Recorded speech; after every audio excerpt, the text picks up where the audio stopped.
Hello. Hello. Hi. So the three guys in the back know that I am obsessed with this movie.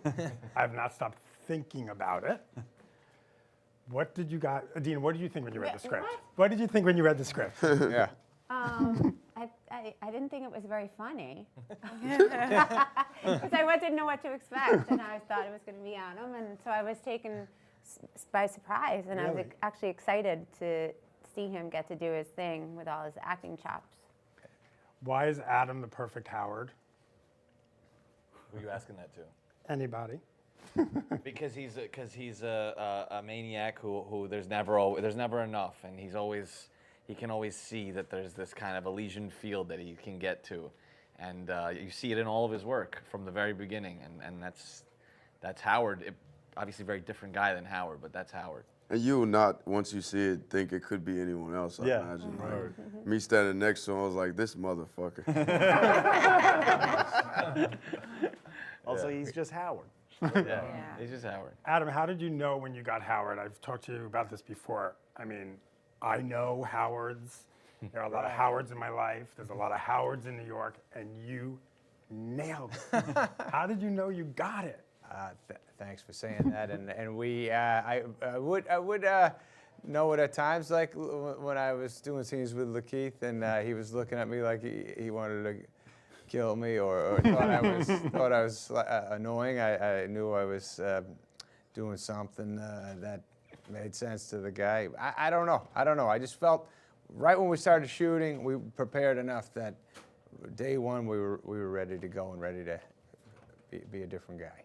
So, Kevin, you get a phone call. Who called you? Want to be in an Adam Sandler movie? Want to be in a Safdie Brothers movie? How did it all go down? Yeah, about that. I just got a phone call there, and it was really for a meeting, and to hear the concept and all that. And I sat down with Josh and the crew, and it's like, yo, these motherfuckers is weird. And I'm glad I had to play myself versus a character, you know. But yeah, it was instant synergy the day one that we all met, and it just flowed from there. So you said you weren't playing a character, you were playing yourself. So do you worship rocks full of diamonds in your locker? You know what, I hate to admit this, but I do have weird superstitions in athletes. We're the weirdest when it comes to that. Like, what do you got? It's something, I don't want to indulge in none of that, but I do have my little, if I need something to go a certain way, I'm going to wear this or eat this. Yeah, that's totally real thing. So I really connected with that part of it. Lakeith, what did you like about it? What was the most fun you had on set?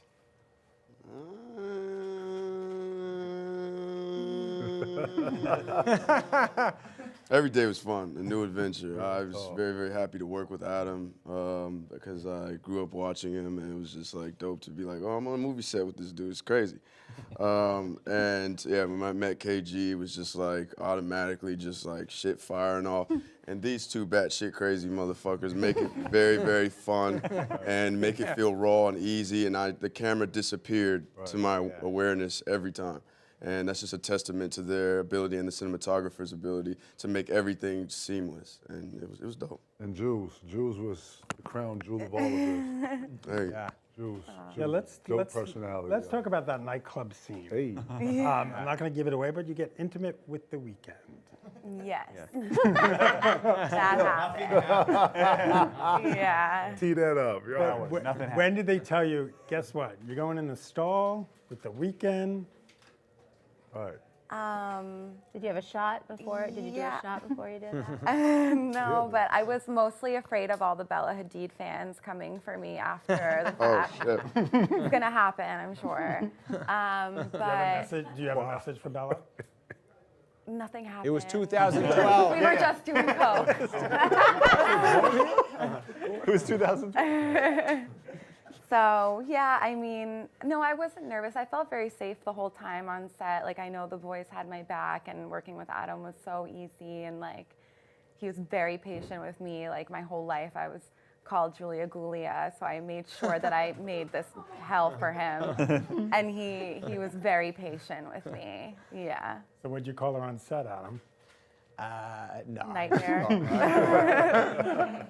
She was great, and I loved getting to know her, and we and amazingly raw and real, Julia, and the fact that this is what? Is it your first? Yeah. Yeah. Really? The Wow, scene, seriously. the scene of them Way to kill outside it, the Drew. nightclub. Scene of them, they Yeah. oh man, if you Man. haven't seen, there's a scene where they get into kind of a fight outside of a nightclub. One of these classic fights that you see in New York. That Oh, you I'm- see in New we've York all- every and night. we, Yeah, and I'm we don't kind close, of known for that. We don't so. close down the streets. Yeah. So we don't close down the streets. So this is just happening, and we have our extras, but there are still people are walking through the frame like, oh, I don't know what's going on there. Yeah. But everybody's felt it, so they just kind of let it go and just move on and step forward. Like this is, I'm not going to get involved in that relationship. It ramps up the performer's, stakes when you have to perform in an open street. Like when you see the movie, there is actually an extra, is a real person who's just going about his night, and happens to be right next to Howard and Julia having an epic New York City Shakespearean, almost Greek tragedy drama, like right there on the corner. And our cameras were really far away for that moment, and they're just going at it. Yeah. And this man is just there, and he's just dealing with what we all deal with when we see something like that, where you're like, I'm gonna pretend to not look, but I'm very much engaged. So I'm gonna kind of toe that line where I'm gonna listen, so I have something to excite me when I get home or whatever. And it's a great moment. I'm very happy that made it. But it's just crazy because even if he did look, he would see that there was 5 people trailing them with a steady cam and a boom and a light. But he didn't. Everything disappeared. It was just them, and then they didn't even acknowledge. It was just all Speaks its own to world. to the performances of everybody, really. I mean, everywhere we went, even when we were on the stage, it was like that. It was for us as filmmakers, it's very easy when you can kind of create the situation that everyone is just performing and firing on all cylinders, and you can just figure out a way to document it. It is really amazing for me to be here with everybody right now. 'Cause Me too. a lot Me of too, by the way. It's the first time Julie and Adina met, and it's kind of feels like Howard's life is a little fucked up right now. So let's talk about accents. Adam, I mean, you got Howard's accent. Like, how much did you rehearse that? And Adina, I know you could get that accent because, That accent just comes you're a out. Long Island girl. That's not a far stretch for me. It was a couple beers and it comes out at 2 in the morning. You asked us how Long Island do you want? Yes. Which Long Island girl from my family do you want me to be?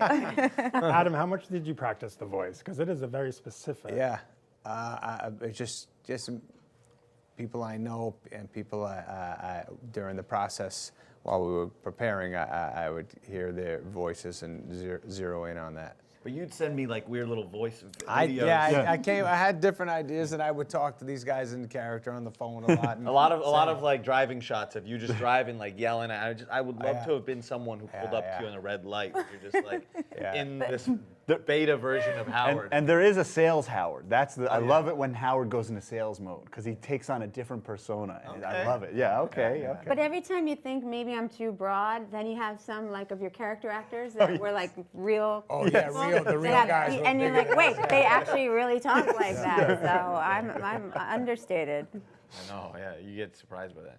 Adam, tell me about meeting some of those real guys in the Diamond District. They were just they're all characters, and this is their daily life. But they were so excited about making a movie about the block, and they really did let us in their lives. Like we not only got to be around them making sales and buying stuff, to sell and every different move, but they let us in their families' lives. We saw them the way they would conduct their lives with their families on the phone, or people would come by and see Todd and his kids, and their families tend to work with each other on the block, and there's a lot, and I don't know, it was 47th Street really was nice to us. It's what's crazy about 47th Street is it's the most armed block in New York City per square foot, and it's also the most photographed block in New York City. But yet, when they heard about the idea of a film coming in, that's why it's never been on camera before. I mean, Marathon Man did it a little bit at the end of the movie there, but like no one's really been able to do it because people are afraid. People are afraid of like, oh, well, movies investigate. You know what I mean? And especially, like we tell we've been going to this block for, we went there as kids, but we went going there as the block to make the film. people would start to like, some of them would do a little bit of research and they'd realize, oh, we make movies that are interested in real life. And you're like, well, wait, they would be very careful about what they would say around us because there's a lot of different business dealings on the block and it's all very private. And it's like one of the only places really in New York that I know of that's just like hand-to-hand business, promise, you got my word, memos, and until cash is illegal, like it's gonna be there, you know, it's an amazing environment. So, and like the fact that they let us in as filmmakers and let Sandler was kind of like our key a little bit because he's, you know, Adam Sandler, exactly. So there's that moment when we were shooting one of the exchanges, and I looked over at Josh. I cannot believe we're doing it like this because we had full access to everything, but it was also open. There were people never doing closed business, anything down. Yeah. And that was also it was like the second day, and you were going toe to toe with these two jewelers. They're real jewelers, and it was amazing to witness because it was just like the relationship had existed for like 40. It was like forever. It was amazing. Do you think when they see the movie though, that it's a nice portrait of a guy in the diamond district? I think they're gonna love it. I think there's a toughness to the character that will make them feel good. I think that there's like you saw it after movies like Goodfellas or even after like, you know, The Sopranos, what it did for that community, and like you can argue that you know there was two sides of the coin there, but it, in a weird way it induced a sense of confidence. That's I think, you know, confidence is everything in life. Like, look at Howard, man. Howard's the most confident guy in the world, and he thinks he can take that confidence and just change destiny. And it's a testament to Adam's talent, I think, that you can play such a despicable, pathetic, beautiful person and then have this big heart still. Yes, So 100%. I feel like Thank you. they'll see the heart there, and that will kind of carry. Yeah, it wouldn't work without that. You know, you have to feel that for him, and you just bring it out. It's amazing. If that's your way of trying to get back. That's a real backhanded compliment.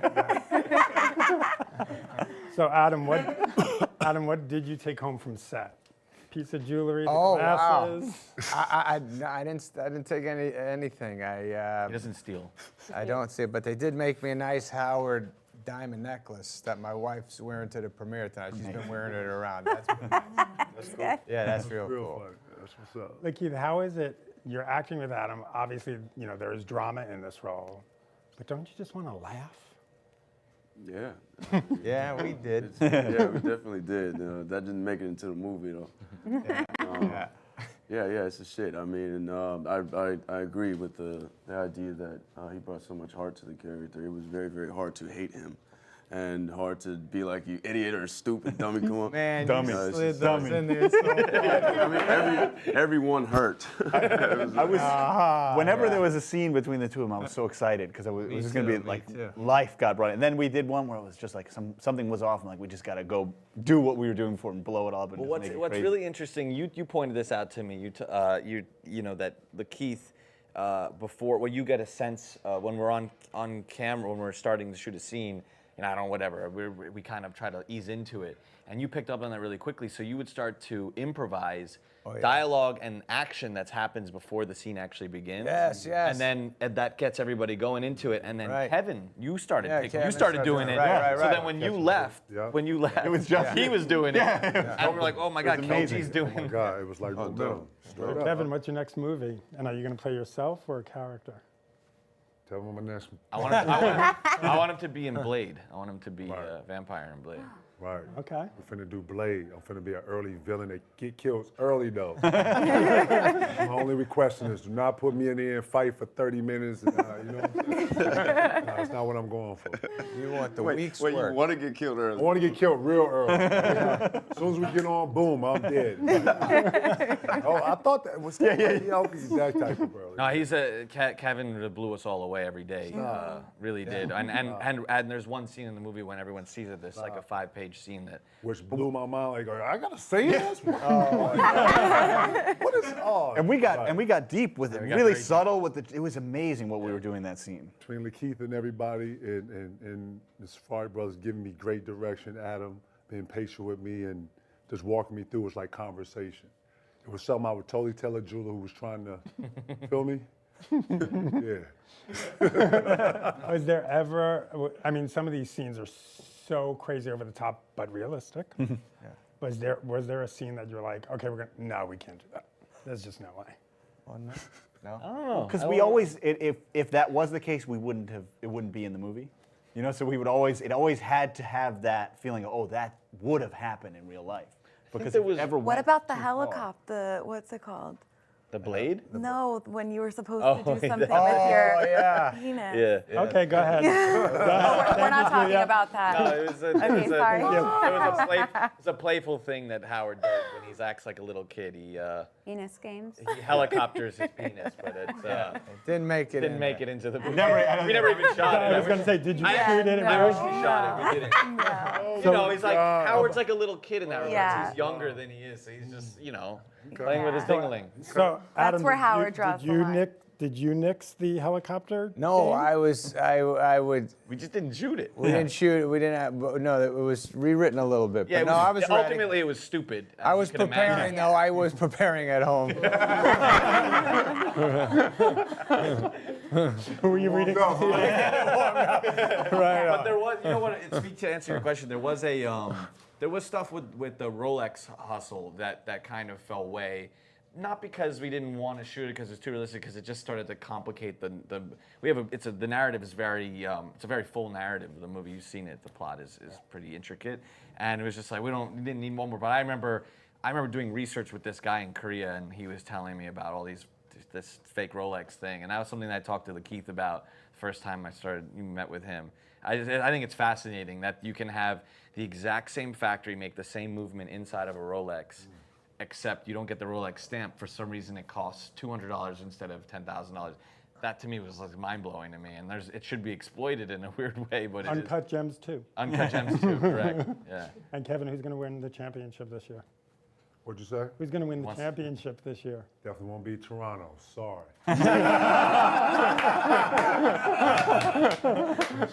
Just saying. I don't know, but yeah. I was doing research for this movie in Vegas, Kevin, funny, man. and me and Sibo were at a blackjack table with Dominique Wilkins. We're like, it was like a low-stakes table. It was kind of strange. I was like, what is Dominique Wilkins doing here? And I said to him, it was before tip-off of Game 1. When did the Cavs win? They won 2016? Yeah, something 2016, and I said to him, Dominic, who you got? And he said, Cavs in 7. And we're like, what are you talking about, Cavs in 7? The Warriors, they won 72 games. He's like, Right. Cavs in 7. Go put everything you got on it. Yeah. So, like that. Did you do it? I didn't. Oh, Cavs in 7 is the dumbest bet in the world. I see. One is- The dumbest bet I ever heard of. right? And one last question for Josh and Benny. What does it feel like to help Robert Pattinson become Batman? Oh, man, I can't speak to that. I'm happy for him because he's, Yeah. He's great. He's great, and he has it worked in him. so hard, and he deserves it. But and they're he- crediting that role with helping him. He get went that role. he went deep, Crazy, and he put in the time and effort on that role. So it was. I mean, it's amazing. He has a darkness in him that will work for the Dark Knight. So it's good. Oh, really? Want to Yeah. tell me more? You want to know more about his darkness? Rob goes deep. Let's just say that he goes deep in his thoughts. So Awesome. Yeah. Thank you, guys. This was Thank you. wonderful.